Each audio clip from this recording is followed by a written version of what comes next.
আসি পৃথিবীর সব থেকে নিকৃষ্টতম ঘৃণিত জাতি যাদেরকে আমি জেন্ডারলেস বলে থাকি, এই ভারতীয় জাতি।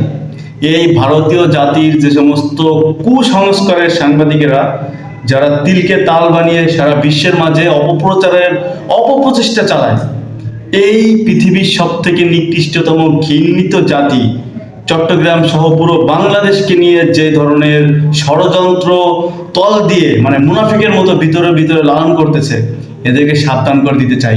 এই বাংলাদেশের জন্ম পাকিস্তান থেকে। এই বাংলাদেশের পূর্ব নাম পূর্ব পাকিস্তান। বাংলাদেশের হিন্দু সম্প্রদায়ের সব থেকে বড় একটা সংগঠন ইসকন কর্তৃক চট্টগ্রামে যে সাইফুল ইসলাম আলীর যে একটা আইনজীবী হত্যা হয়েছে, এই হত্যার প্রতিবাদে সারা বাংলাদেশের ধর্মপ্রাণ মুসলমানদের ভিতরে দাও দাও করে আগুন জ্বলছে। আর সেই আগুনে এখন আমি পেট্রোল ঢেলে সে আগুনটাকে আরো দাও দাও করে জ্বালাতে সাহায্য করব। কিভাবে প্রশ্ন আসতে পারে?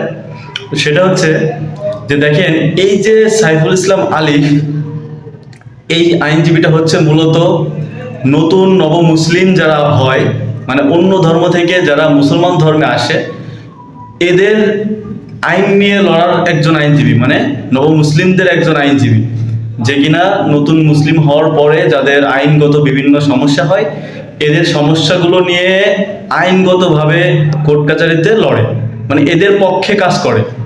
ঠিক আছে, তাহলে চিন্তা করেন, একজন নব মুসলিম আইনজীবী, যে নব মুসলিম যারা নতুন মুসলিম হয় তাদের নিয়ে কাজ করে থাকে, এরকম একজন নব মুসলিম আইনজীবীকে টার্গেট করে পরিকল্পিতভাবে সুপরিকল্পিতভাবে মানে জনসম্মুখে কুপিয়ে হত্যা করেছে ইসকনের সদস্যরা।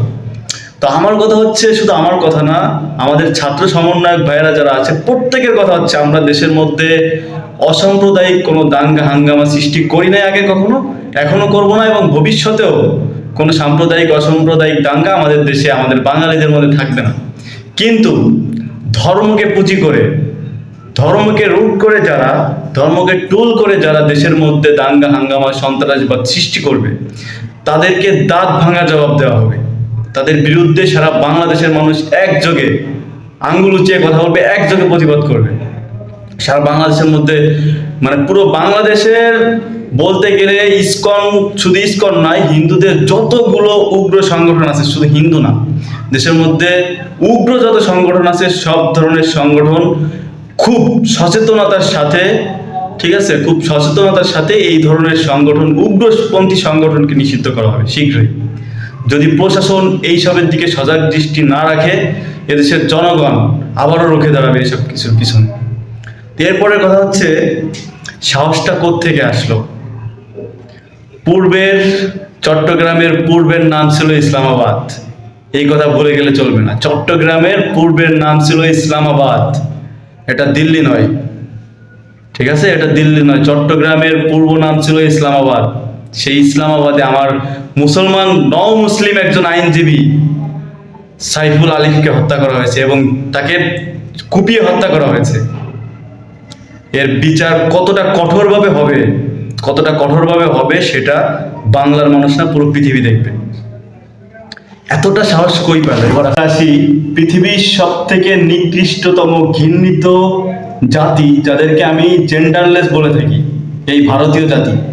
এই ভারতীয় জাতির যে সমস্ত কুসংস্কারের সাংবাদিকেরা যারা তিলকে তাল বানিয়ে সারা বিশ্বের মাঝে অপপ্রচারের অপপ্রচেষ্টা চালায়, এই পৃথিবীর সব থেকে নিকৃষ্টতম ঘৃণিত জাতি চট্টগ্রাম সহ পুরো বাংলাদেশকে নিয়ে যে ধরনের ষড়যন্ত্র তল দিয়ে মানে মুনাফিকের মতো ভিতরে ভিতরে লালন করতেছে, এদেরকে সাবধান করে দিতে চাই।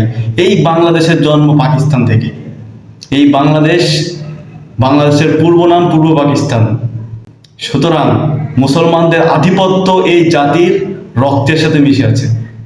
মুসলমানদের বীরত্ব, মুসলমানদের সেই 1400-1500 বছরের ইতিহাসের সেই মানে সেই যে একটা ধারাবাহিকতা, সেই যে একটা মুসলমানদের যে একটা আধিপত্য, সে আধিপত্য কিন্তু এই বাঙালি জাতির রক্তে প্রবহমান। সুতরাং চট্টগ্রামকে কোনোভাবে দিল্লি মনে করা যাবে না। চট্টগ্রামের মাটিতে যেটা হয়েছে, এর মানে এর বিচার বা এর যে একটা প্রতিশোধ, এটা খুব ভয়াবহ হবে। আমি আগের থেকে সতর্ক করে দিলাম, এটার প্রতিশোধ খুব ভয়াবহ হবে, এত সহজ না। বাংলাদেশের 95.5% মুসলিমদের দেশে বসে তোদের কত বড় কলিজা, তোরা একজন মুসলিম মুসলিমদের পক্ষে দাঁড়ানো সপক্ষের একজন আইনজীবীকে কুপায় হত্যা করবি, এত বড় কলিজা, আর ওইখান থেকে তোরা পালায় চলে যাবি, এত বড় সাহস। Just wait and see. বিষয়টাকে খুব কঠোরভাবে দেখা হচ্ছে, ঠিক আছে? ছাত্র সমন্বয়ক অলরেডি রাফি ভাই, ঠিক আছে, কারণ তালাত মাহমুদ রাফি ভাইকে আমি দেখেছি ভাষণ দিতে, এরপর থেকে মাত্র কয়েক মিনিটের মধ্যে সারা বাংলাদেশ, পুরো বাংলাদেশের মধ্যে একটা আলোড়ন সৃষ্টি হয়ে গেছে, যেটার মধ্যে আমরা দেখেছি বিভিন্ন ধরনের সেলিব্রিটিরা এখানে এসে পোস্ট করতেছে এবং প্রত্যেকে এর বিরুদ্ধে সোচ্চার প্রতিবাদ করতেছে। সুতরাং এর খেলা খুব শীঘ্রই শুরু হচ্ছে। কিভাবে পৃথিবীর সব থেকে নিকৃষ্ট জাতি আমাদেরকে নিয়ে ষড়যন্ত্র করতে পারে, এটা ভাবতে আমাদের ঘৃণা হয়।